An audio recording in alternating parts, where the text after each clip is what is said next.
అందరికీ నమస్కారం. తెలుగు కథామాలకు స్వాగతం. ప్రయాగ రామకృష్ణ గారి భారతంలో చిన్న కథలు చదువుకుంటున్నాము. ఈరోజు కథ బుద్ధిహీనులు. ఒక అడవిలో ఒకానొకప్పుడు ఒక మహర్షి తపస్సు చేసుకుంటూ ఉండేవాడు. ఆయన ఆత్మనిష్ట, సాధుతత్వం, సజ్జన స్వభావం ప్రభావాన అక్కడ ఉన్న జంతువులన్నీ పరస్పర వైరాన్ని మరిచి కలిసిమెలిసి ఉండేవి. ఆశ్రమ ప్రాంతానికి వచ్చినప్పుడల్లా అవి మహర్షి దగ్గరకు వెళ్ళి ఆయన చుట్టూరా తిరిగి బుద్ధిగా ఆయన ముందు కాసేపు కూర్చుని వాటి దోన అవి పోతుండేవి. ఇలా ఉండగా ఒకసారి గ్రామాల్లో తిరిగే ఒక శునకం ఆశ్రమ ప్రాంతానికి వచ్చింది. వచ్చి అక్కడే ఉండిపోయింది. అది కూడా మహర్షి మీద అవ్యాజ్యమైన అభిమానం పెంచుకుంది. ఇలా ఉండగా ఒకనాడు మంచి ఆకలి మీద ఉన్న చిరుతపులి ఒకటి ఆశ్రమానికి వచ్చి శునకాన్ని చూసి లొట్టలేసింది. అది చూసి శునకం భయపడి పరిగెత్తుకుంటూ వచ్చి మహర్షిని శరణు వేడింది. గజగజ వణికిపోతున్న కుక్కకు మహర్షి అభయం ఇచ్చి దానిని కూడా చిరుతపులిగా మార్చేశాడు. ఈ అనూహ్య సంఘటనతో మొదటి చిరుత తోక ముడిచింది. దాంతో చిరుత రూపంలో ఉన్న గ్రామసింహానికి ఎక్కడ లేని ధైర్యం వచ్చి అడవంతా యథేచ్ఛగా తిరగటం ప్రారంభించింది. ఆ తర్వాత కొన్నాళ్లకు మళ్ళీ ఇలాగే జరిగింది. అడవిలోకి కొత్తగా వచ్చిన ఒక పెద్ద పులి చిరుత రూపంలో ఉన్న శునకాన్ని భయపెట్టింది. అది గోలు గోలు నేడుస్తూ మహర్షి దగ్గరికి వెళ్ళింది. మహర్షి దానిని కూడా వ్యాఘ్రంగా మార్చాడు.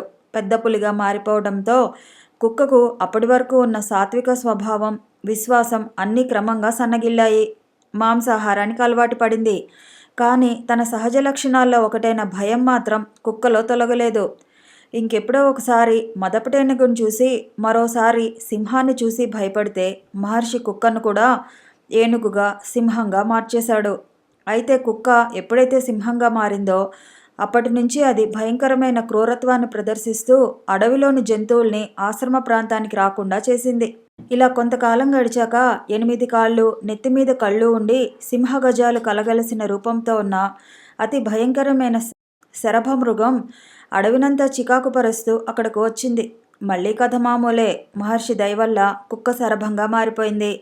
దాన్ని చూసి మొదటి శరభం సత్తువ కొద్దీ పరిగెత్తింది. శరభ రూపంలో ఉన్న కుక్క అది చూసి విరగబడి నవ్వింది. ఇక దానికి పట్టపగ్గాలు లేకుండా పోయాయి. దాని ప్రవర్తన పూర్తిగా మారింది. ప్రతి జంతువును హింసించేది. ప్రతి చిన్న ప్రాణిని భయపెట్టేది. అవి దీనంగా ఏడుస్తూ విలవిలలాడుతుంటే శరభ రూపంలో ఉన్న కుక్క రాక్షసానందం అనుభవించేది. అలా ఉండగా ఒకరోజు దానికో అనుమానం కలిగింది. ఈ మహర్షి ఇన్నాళ్ళు నా రూపాన్ని నేను కోరినట్టు మార్చాడు. అయితే నాలాగే ఈయనని శరణు కోరి బతుకుతున్న జంతువులు అనేకం ఈ అడవిలో ఉన్నాయి.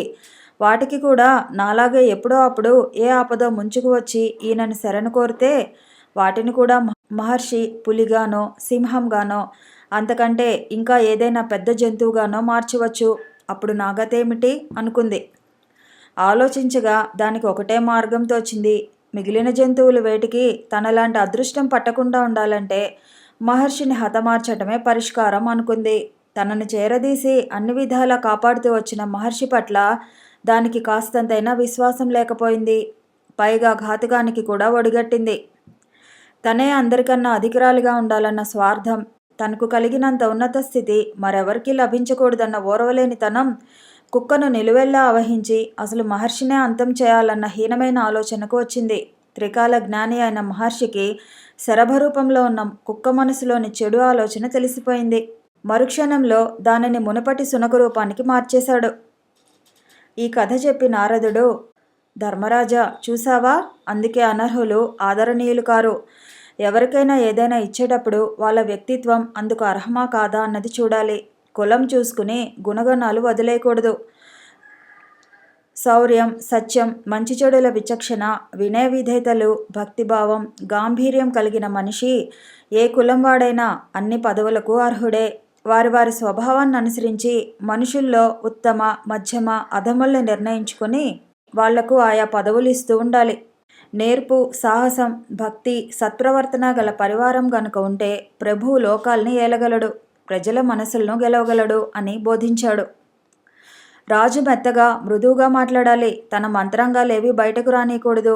ఎక్కడికైనా ఏ క్షణాన్నైనా చొచ్చుకుపోగల చతురత కలిగిన వాళ్లను పంపి శత్రువుల సంగతులు తెలుసుకుంటూ ఉండాలి. ప్రభువు సూర్యుడిలా ప్రకాశించాలి.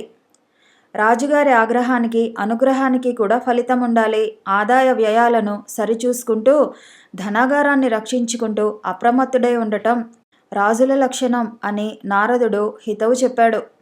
ఒకరి సహాయం తనకు అక్కర్లేదనే గర్వం లేక ఎన్నడూ అలసత్వం లేకుండా ప్రవర్తించేవాడు అందరికంటే ఎక్కువ సుఖపడతాడు అని ఒంటె కథ చెప్పాడు. పూర్వం ఒక ఒంటె బ్రహ్మదేవుడి గురించి చాలా కాలం తపస్సు చేసింది. చివరికి చతుర్ముఖుడు ప్రత్యక్షమయ్యాడు.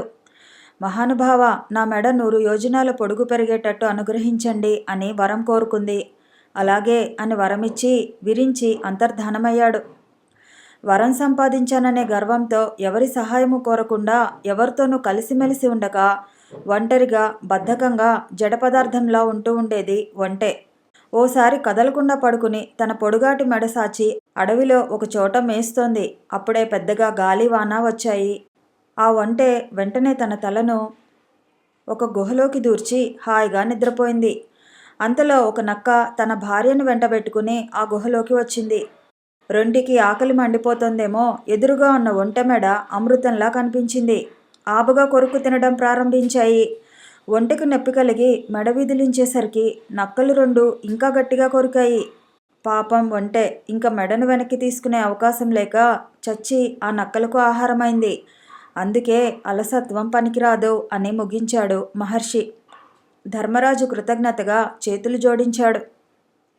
మరొక చిన్న కథతో మళ్ళీ కలుసుకుందాము. ఈ వీడియో నచ్చితే లైక్ చేయండి, షేర్ చేయండి, కామెంట్ చేయండి, ఛానల్ని సబ్స్క్రైబ్ చేయండి.